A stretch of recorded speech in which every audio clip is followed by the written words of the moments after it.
Hi, I'm Caroline Mitchell, Canine Behaviourist at Good Doggy. So have you ever thought about getting a behaviourist or a trainer to come out to you and help you with your dog? You may have thought to ask if they can offer you a guarantee. Lots of people ask for this. I get asked quite frequently for a guarantee, but you'll find that most trainers and behaviourists aren't able to give you one. But it's not unreasonable to ask. You're investing a lot of money probably into the situation, and you're probably very emotionally attached to the problem, to your dog, and you're really looking to find out, is this going to work for me? Is this going to have a good outcome? But there are lots of reasons why behaviourists are not able to give a guarantee. And in actual fact, what you might find is that perhaps it should be the other way around, and I'll explain. So once we partner up together, there becomes a lot of factors that will start to affect the efficiency and efficacy of your dog's behaviour training. And you'll see that nearly all of them actually are outside of your behaviourist control. So as a behaviourist, I will be your advisor. So I will come and use my experience and my knowledge and all of my training to understand the situation that you're in, to assess your dog, and to recommend a plan based on all of that knowledge and experience that I think will work and help your dog and help you. So I'll be able to recommend something very specific for your situation based on all of those years of experience. I'll know what's worked in the past, and I'll be able to show you how to do all of this as well. So really, this is my role in our relationship. Your role is to do all the work. Sorry, that's going to be how it works. So I will show you how to do all the techniques. I'll give you the benefit of all my advice. But actually, when it comes down to it, once I go home, I'm going to be leaving you and putting this all in your hands. So you'll be doing all of the work. You'll be practicing all of these techniques. And hopefully you'll be doing this regularly. And I'll be putting all of my trust that you won't try and change it, or you won't do things that will conflict with it. This sometimes might happen. If your training plan is based around an idea of trying to boost confidence and resilience, then the training plan you've been recommended by your behaviourist will include techniques that will do that. But if another member of your family maybe would rather shout at the dog or jerk them on the lead or something like that, those two different kinds of techniques are going to conflict. So that wasn't recommended, but somebody has decided to do that. All of this is kind of out of my control. I can't make you do the techniques. I can't make you do them exactly the same way I tell them. I can't make you do them routinely every day. I can't manage your patience levels and your consistency. And there's loads and loads of other things that might affect how well you put the training plan into progress. And I'm not putting all the blame onto you, of course, because there are still a lot more things that will affect the outcome of your training. I can't control how you will put the plan into place. All I can do is tell you how to do it. And when I come back, hopefully you'll have seen the benefits, you'd have done it well enough. Normally, this is the case. Normally, these kinds of things just work out very well. The plan was correct and things are working just exactly as expected. But there's also your dog. Your dog is a part of this too. He has an influence on how the training might work out. Your dog has to learn from you. So let's assume that the plan was given to you perfectly. You understood it and you executed it perfectly, but the dog has to learn it. Not all dogs are the same.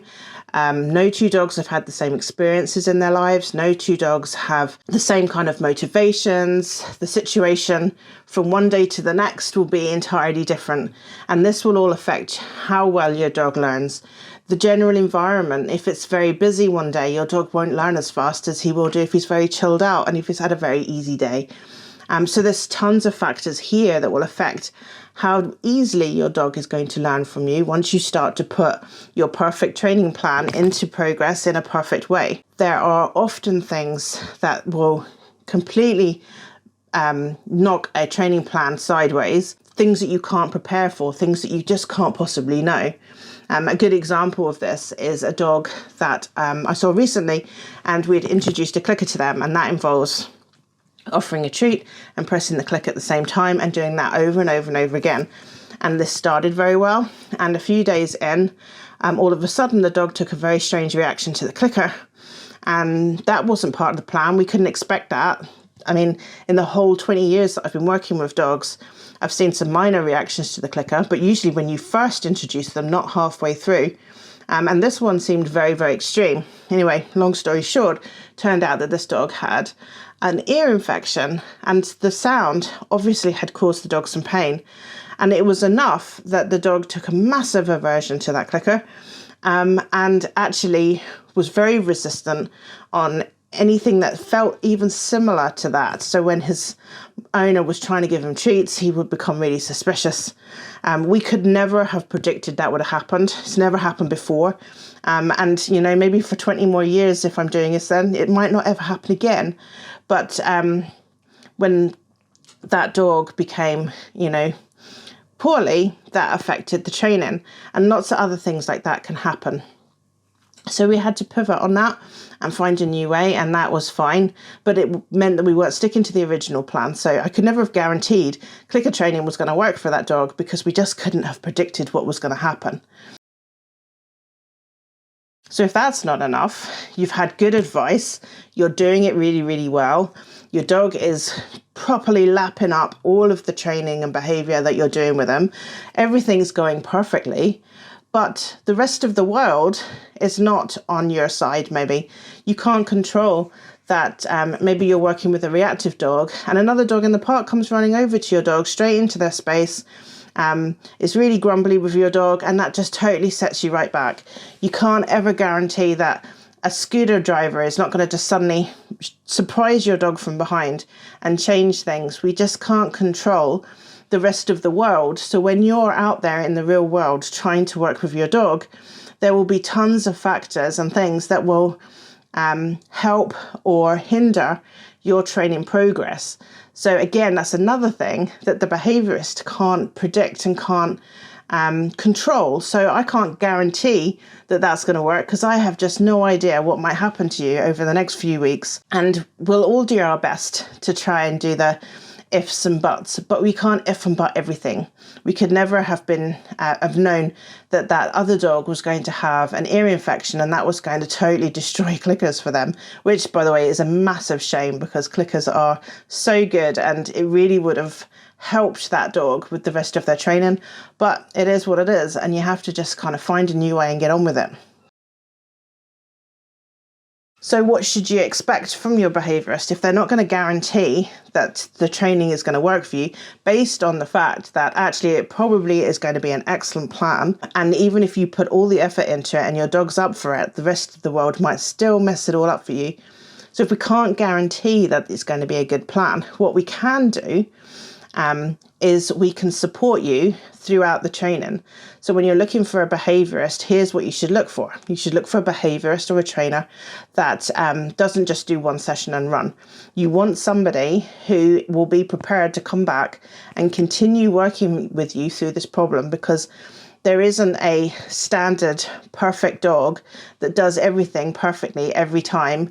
And there aren't standard perfect humans that can do this either. So often there's lots of room for tweaking and just slightly changing things, or maybe a complete pivot if something, for example, that dog with her clicker, that just completely messed things up. Or maybe your dog's out and they get a fright somewhere in the street, so we have to address that before we can go back to the original training. So you need somebody that's going to work with you, because if that trainer and behaviourist is going to stand beside you throughout all of your training, then you know that they are committed to making this work for you. You're looking for a trainer or behaviourist that offers support and aftercare. So anybody that says that you can contact them between sessions as much as you need to, that they're available to you somehow or other, that's the kind of behaviourist you want to be looking for. You can also check their reviews because the reviews will give you a bit of an insight as to whether their training and behaviour advice can work. There will be plenty of reviews, hopefully, for your behaviourist that you're looking at that will give that impression that people have worked with them and they have had some success. But actually, the really funny thing about reviews is that people really are just reviewing themselves. As I say, I'm just the advisor. I will come and teach you and I will assess and make plans. You are the one that has to implement them. So when you see a good review, then that's just a person really giving themselves a big slap on the back because they have done an amazing job. They have taken all of that advice and they've put it into practice and they've made it work with their dog. That's what you're looking for. You're looking for evidence that it works for other people, not a guarantee. You're never going to get a rock solid guarantee. You might also see some bad reviews while you're looking at those. And I want you to read between the lines a bit when you see a bad review, because as I just explained, there are many things that will affect how well your training works and the efficacy of it. And the behaviourist or the trainer often gets blamed for that. But some of that stuff we can't help. We can't help if your dog gets sick midway through the training, or if you have some big life challenge that means that you have to completely divert your attention to something else. None of that stuff is in behaviourist control. But sometimes you'll find reviews that have been left that said, I spent all this money and it didn't work. But actually, do read between the lines, because not always is that so transparent and clear. You know, there's a lot more that's happened behind the scenes. So I guess when we come down to it, seeing as you're going to be doing all the work and it's your dog that's going to be doing all of the work with you, then maybe as a behaviourist, I should be asking you for a guarantee. Maybe I should be asking you if you are prepared and committed to do everything I tell you and do it the way I've said. After all, you have the greatest influence on whether your training plan is going to work or not. So just saying, maybe we should be asking you for a guarantee. Only kidding. Anyway, I look forward to speaking to you in the next video. Take care for now. Bye-bye.